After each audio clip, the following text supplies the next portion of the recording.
Chewbacca, we were so relieved to hear you were all right. All of you are an important part of my life, pal. I'm glad I could be here.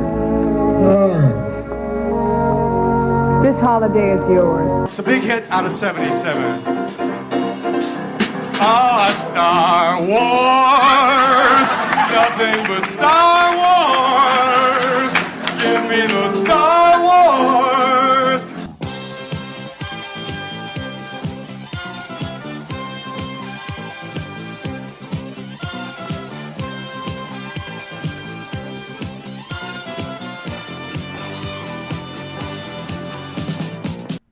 So I remember when the prequel trilogy to the original Star Wars trilogy was first announced, and I was really fucking excited by this news.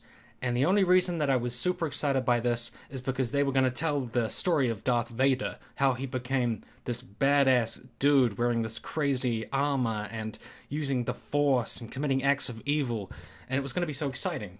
And I pictured in my head how this would go. So they would have the 3 movies, and the first movie would be introducing Anakin as a character and slowly sort of building on him, and maybe a few little hints of like the evil that might come later. And then the second movie would build upon the original ideas and then would get more of a hint of the dark side and his kind of corruption. And then by the third movie, he would have secretly transformed into this kind of Machiavellian Hamlet or Macbeth type figure who had become twisted, so it would be kind of Shakespearean, and then it would turn tragic when he committed acts of evil and then justified the use of the dark side in his own mind. And I was like, oh, this is gonna be fucking awesome, you know?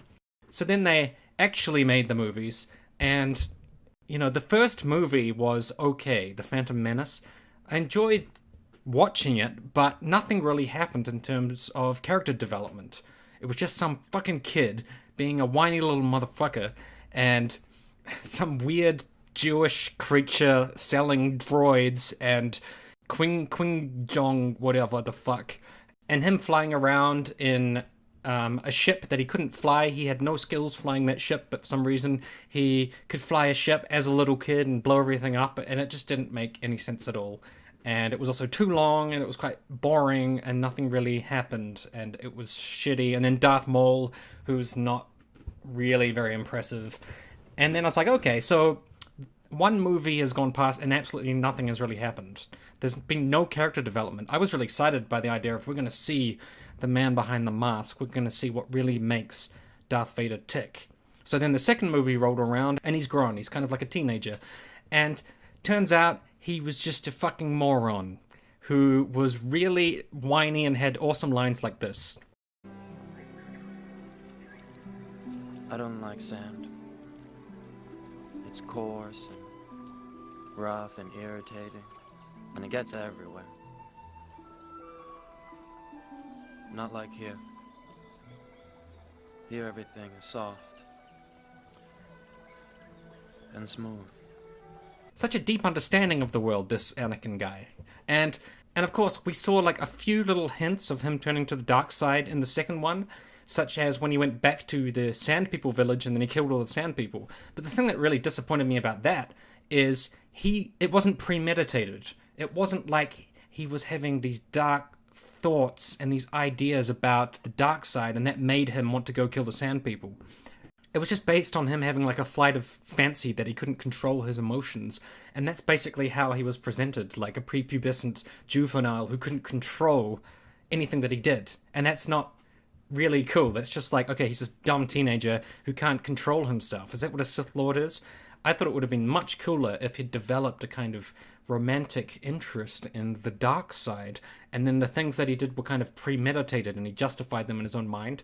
That would have been fucking badass. But instead we had this kid who's just like, I can't control myself, I'm just like hormones out of control, and he goes and kills people. Okay, so the second movie, well, that was pretty shit. And then there was all these fighting scenes that were just for the sake of using CGI, so whatever. And then the third movie came along, and it was better than the first two because we actually started to see hints of the dark side, and we started to see his struggle.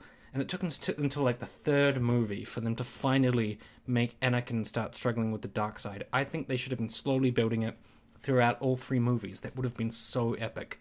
But instead they squandered it all, like all of the awesome capital they had to work with, or George Lucas specifically. So he finally turns to the dark side, but it was not satisfactory, because I thought it would have been much cooler if he'd really been convinced that the dark side was the right way to go, and that he really sort of intellectually took it on board and was like, alright, the dark side is how I should live my life. Instead, he's listening to Senator Palpatine, and Palpatine's like, blah, blah, blah, blah, blah, and Anakin's like, oh, that sounds good. Well, I'm a fucking idiot, so yeah, okay, I'll turn to the dark side, and then he abruptly turns to the dark side. In the original movie, a lot of people complained when Darth Vader was revealed to be some pasty white dude. And I admit that was kind of off-putting, because he was this badass, menacing black figure who, you know, really scared you, and he was really mysterious. And they take off the mask to some pasty white guy. But the problem with the prequel trilogy is they were emphasizing to the nth degree that he was just some shitty, whiny, stupid baby teenager. So by the time the end of the movie rolled around and then he put on the whole Darth Vader thing, I was like, Darth Vader is no longer mysterious, no longer romantic, because I know that inside the suit is this dumb kid who didn't understand anything, who can't control his emotions, and is basically a big whingy baby. And like, now he just looks like a giant baby walking around being a fucking bitch, and it totally ruined a lot of Star Wars for me. So finally, a bunch of years pass, and there's all of this hype around a new Star Wars movie, and I gotta say, I had no interest in the hype. I don't really care. But a lot of people I know are like, Star Wars! It's Star Wars! So it has to be interesting, it has to be good, because it's Star Wars. But for me, it's like, well, it's just another fucking movie. Like, they made another Indiana Jones, The Crystal Skull, and that was fucking disaster. And I don't have any faith in these people to produce any good movies, even if there's like an awesome director involved.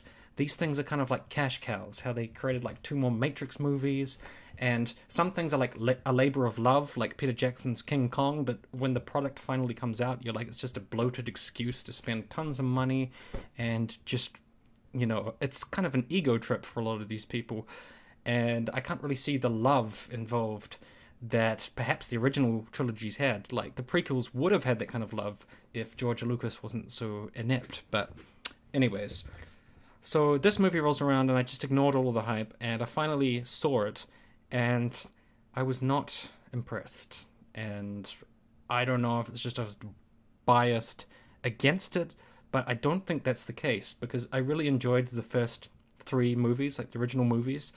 The thing that was really good about those is, although they didn't have the deepest character development, they did have a sense of forward progression. Like, there was a sense of Luke overcoming something, or like moving in a certain direction towards that ultimate struggle against who you find out is his father. And that was interesting, and it was all new. It was all like, I hadn't really seen lightsabers before, and I haven't seen the Force, and this is kind of fascinating, and like the droids, and yeah, you know, the whole universe and the whole world was very interesting. And, you know, the writing wasn't perfect, but it had a sort of campy, adventurous feel that was quite fun. And I think they tried to recreate that adventurous feel in The Force Awakens, but there's a very specific reason to me why it failed, and that's because it was just fucking rehashing the first movie. Now, I don't know why they wanted to rehash the first movie so much, but the entire fucking plot is just the first movie. Basically, a girl who's living on some faraway planet, just like Luke was living on a faraway planet, comes in contact with a droid, just like Luke comes in contact with a droid, and then that leads her on some wild adventure where she meets a bunch of other people and eventually flies around on the Millennium Falcon, and then Han Solo's there and Chewie's there, and it's like, okay, we see that you're here, you're back again, it's good to see you guys, but... And then there's an evil guy, and he wears all black, and he's got like a breathing mask thing, and he's like, I'm exactly like Darth Vader. In fact, I want to be Darth Vader, but I'm not because I'm lame, but I will be better than him. And then later on he takes off the mask, and he's got no disfigurement, and he's got no issues with his face. And it's like, why the fuck are you wearing the mask? It's just so you look like Darth Vader and so that you look scary. That's the only point that you... Unless someone can explain it. And then they've got the Stormtroopers. There's this thing called the First Order, and they've got the Stormtroopers, and they're the same Stormtroopers from the original movie. There's been no like forward progression in terms of the Empire. Like, hey, we should really like modernize and like change so that the First Order is like this whole different thing. They're like, hey man, you know what's really cool? Exactly what they did in the original Empire. Like, that was fucking awesome. Let's just go retro. Let's rip it off.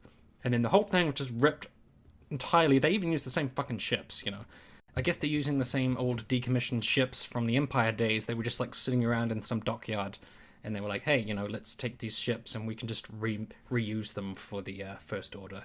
So it's all just a ripped off pastiche of the original Empire. Maybe that's because they were trying to like recreate something to do with the first movie, like the sense of the first movie, by just having all the same costumes and everything.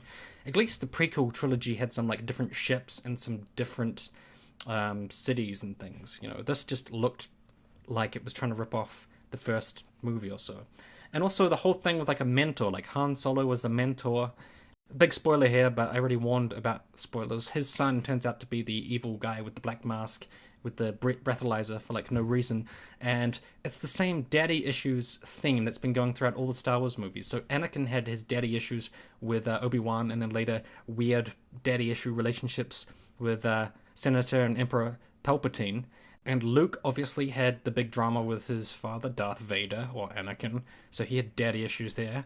And then, finally, this guy is like a pasty white male. When he takes off the mask, it's like a pasty white dude with sad eyes. He's like, I'm so sad, and I have to kill my father and shit. And it's the same thing that's happened in all the previous ones. They're on a walkway, it's all epic, it's scary, he kills Han Solo, everyone's watching, and then they're like, no, and they start shooting. Exactly like in the first Star Wars, it's the same thing. And even, so the daddy issues thing, I don't know, there's just a theme that they have to have. Somebody has to be somebody's son, and they have to be evil. Otherwise, it's not a Star Wars movie, I guess. And then they, for some weird reason, have another Death Star that comes out of nowhere. About like a quarter of the way into the movie, they're like, oh, by the way, the First Order has a massive Death Star, and it's way bigger than the original one. It's got a different name. It's called like the Scary Planet or something. Like, they've got a big scary planet, and it can shoot lasers. And then they shot a laser at a planet, just like the first movie. It's like, oh god, why are you ripping off? Maybe it's because this generation, well, they should be familiar with the first movie. I don't know why they'd feel the need to steal from it so liberally, but okay, so they blow up a planet with the silly Death Star thing, and then they have the same riding around in X-Wings, hey, we gotta blow it up, and then they blow up the thing, and it's the same thing that even happened in Phantom Menace, flying around, shooting things. It's like, oh man. So it just was really disappointing. Another major thing was a noob becoming awesome at the Force, but unlike in the original movie where he had to put in fuckloads of effort, like the girl in the movie figures out she's got the Force just by fucking around. She's like, oh, I got the Force and I just did a mind control on a guy, so I guess I got the Force, you know. That's how you get it. You sort of get it, and then you just know that you've got it. And she doesn't have to work to actually use the Force, because she gets in a fight with the main villain and she kicks his ass. Why? Because, like, I assume that this guy is good at being some kind of warrior, because he's like one of the leading guys in the entire First Order, and he's like the main villain dude, even though he's just this pasty white guy. But apparently he can't beat a girl who just randomly figured out the Force like 2 days ago. And it's like, at least in the original movies, like, Luke trained, and it wasn't until like the second movie that he started training a lot, so there's really a sense of character progression. But here, oh, I've got the Force, now I'm gonna fight the main bad guy. Oh, I beat the main bad guy. Pretty good. No, disappointing again. And the other guy, I think he didn't even appear to have the Force, and he could still use a lightsaber and fight against that guy. So I guess the Jedi religion is just, or the Jedi powers are just open to anybody. I mean, the whole thing's overblown.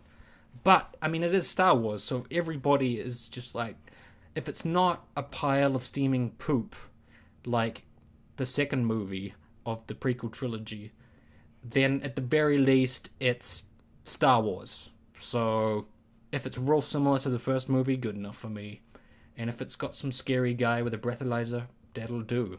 But, it's disappointing, because I just really want a Star Wars movie that has kind of a dark, deep feeling to it, and doesn't have all of these cliches and pastiches ripped off previous movies, but it must be real hard to write something real original at this point. So I don't have high hopes for the next 2 movies. I would just say if you like Star Wars, then this is gonna get amazing marks because it's Star Wars, and the prequel trilogy was so bad, but it's all just a rehash of the first movie, and I just hope the fucking guy doesn't wear his mask in the next movie at all, because it's really annoying to know that he looks like that under that mask. You think he's gonna look badass, but he's just a dude. So yeah, that's Star Wars. I'm sorry if I've completely ruined your reason for resistance.